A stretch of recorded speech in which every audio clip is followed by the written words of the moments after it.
जय श्री राम, जय संकट मोचन, जय नीम करोली बाबा। दोस्तों, एक बार फिर हम आपका अपने इस सत्यम भक्ति सागर चैनल पे स्वागत करते हैं। जैसा कि आपको हम पहले भी बता चुके हैं, इस चैनल पे आपको नीम करोली बाबा, संकट मोचन, हनुमान जी के बारे में, भगवान श्री राम, सिया राम के बारे में चर्चा होती है।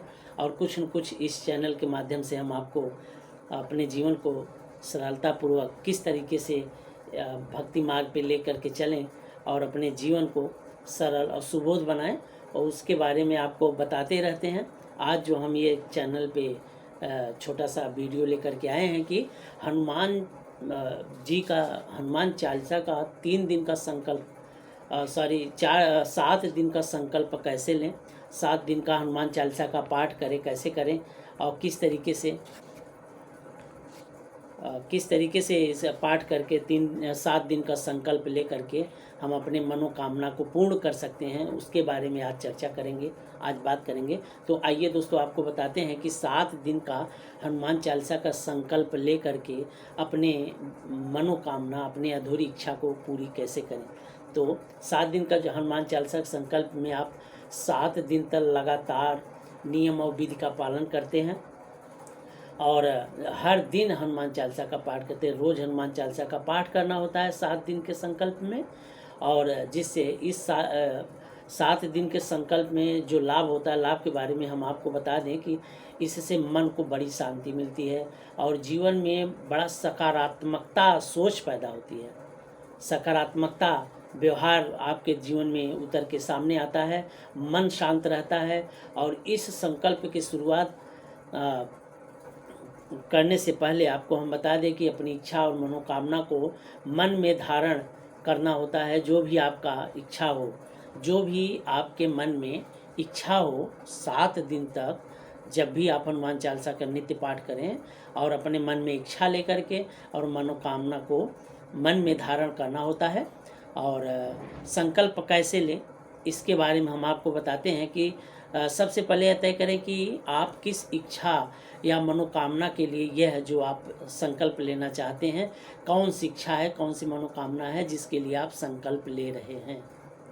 इस 7 दिन का जो संकल्प लेने जा रहे हैं, आपकी इच्छा क्या है और आपका मनोकामना क्या है, उसको मन में धारण करके उसके बाद आप ये क्लियर कर लीजिए कि किसके लिए हमको ये मनोकामना पूर्ण करना है और हमारी इच्छा क्या है। और फिर उसके बाद दाहिने हाथ में जल का एक लोटा हो, दाहिने हाथ में जल ले लें एक लोटे में। उसके बाद आपको संकल्प क्या करना, कैसे, आंखें बंद करके संकल्प किस तरीके से लेना है। आप आंखें बंद कर लीजिए, श्री हनुमान जी का स्मरण करें और मन में दृढ़ निश्चय करें। हनुमान जी को स्मरण करते हुए आपको संकल्प लेना है। किस तरीके से लेना है, आंख बंद करके प्रभु श्री हनुमान जी को का स्मरण करें और मन में दृढ़ निश्चय करें कि आप अगले 7 दिनों तक प्रतिदिन निर्धारित समय पे, एक निश्चित समय होना चाहिए। अगर सुबह कर रहे हैं तो सुबह, अगर रात में कर रहे हैं, शाम को कर रहे हैं शाम को, रात में अगर 8 बजे करते हैं तो बहुत अच्छी बात है, ये बड़ा उचित समय माना जाता है। तो एक निर्धारित समय पे हनुमान चालीसा के पाठ करना पड़ेगा, 7 दिन तक लगातार करना पड़ेगा आपको। और उसके बाद संकल्प के बाद जल को जमीन पर अर्पण कर दें, और जल को जमीन पे अर्पण कर दें। और निश्चित समय और स्थान और संकल्प के दौरान हर दिन एक ही समय और एक ही स्थान पर हनुमान चालीसा का पाठ करें। 7 दिन तक लगातार दाहिने हाथ में एक लोटा में जल लेकर के आप संकल्प करने के बाद हनुमान जी के चरणों में रख दें और संकल्प के बाद जल को जमीन पर अर्पण कर दें। अनुष्ठान और नियम के बारे में बता दें कि एक ही जगह और एक ही समय होना चाहिए। आप ये निर्धारित कर लीजिए कि कौन सा समय हमारे लिए ज़्यादा उचित होगा, और उस समय पे आपको रोज़ करना पड़ेगा। 7 दिन तक लगातार एक ही स्थान पर और एक ही जगह पे बैठ करके हनुमान चालीसा का पाठ करें। और संकल्प के दिनों में शुद्ध और सात्विक भोजन करें, अशुद्ध भोजन ना हो। और संकल्प के दिनों में आपको बहुत शुद्ध अच्छा शाकाहारी भोजन लेना है और तन और मन दोनों को स्वच्छ और निर्मल रखें और मन को साफ रखें, तन को साफ रखें और आपका ये विचार होना चाहिए कि हमारा ये शरीर साफ है, स्वच्छ कपड़ा पहने और संकल्प के अंतिम दिन, जब संकल्प आपका पूरा हो जाए तो अंतिम दिन हनुमान जी को भोग लगा कर प्रसाद पूरे परिवार के साथ ग्रहण करें। पूरे परिवार के साथ आप इसको ग्रहण करेंगे।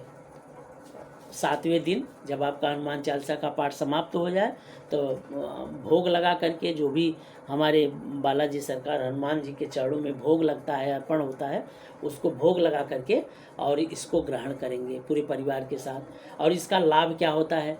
लाभ इस आपका संकल्प पूरा ही होता है, जो मनोकामना होती है, जो आपके मन में इच्छा होती है वो तो पूरा ही होता है और इस संकल्प से तनाव, बुरे विचार नष्ट हो जाते हैं। सबसे बड़ी बात, सबसे उचित और सबसे जो जरूरी है, जो बुरे विचार होते हैं नष्ट हो जाते हैं और मन को अद्भुत शांति मिलती है।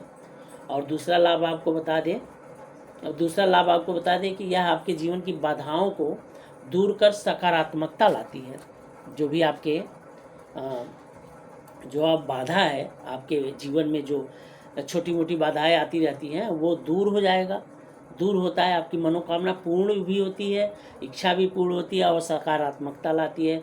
कलयुग के दुष्प्रभाव से रक्षा होती है। जो अगला लाभ है इसका, कलयुग से और मन में दृढ़ता आती, दृढ़ संकल्पित होता है। जो भी भक्त होता है, जो संकल्प लेता है, उसके अंदर दृढ़ता आती है। उसका किसी भी काम में जब मन नहीं लगता तो कोई भी आदमी अपने लक्ष्य को प्राप्त नहीं कर पाता। ऐसा करने से उसके मन में दृढ़ता आती है, सकारात्मकता सोच पैदा होता है और उसकी इच्छा पूरी होती है, मनोकामना भी पूर्ण होता है और इस कलयुग के प्रभाव से रक्षा भी होता है और तनाव और बुरे विचार नष्ट हो जाते हैं, मन को अद्भुत शांति मिलती है। तो तमाम लाभ मिलता है भक्त को। तो आप भी 7 दिन का संकल्प लीजिए और इस 7 दिन के संकल्प से आप अपने को लाभ पहुंचाइए, अपने जीवन को सरल बनाइए, सुबोध बनाइए, अपनी भक्ति को आगे बढ़ाइए। इन्हीं शब्दों के साथ जय श्री राम, जय हनुमान जी, जय नीम करोली बाबा। अपना आशीर्वाद इसी तरीके से अपने भक्तों को बनाए रखिए।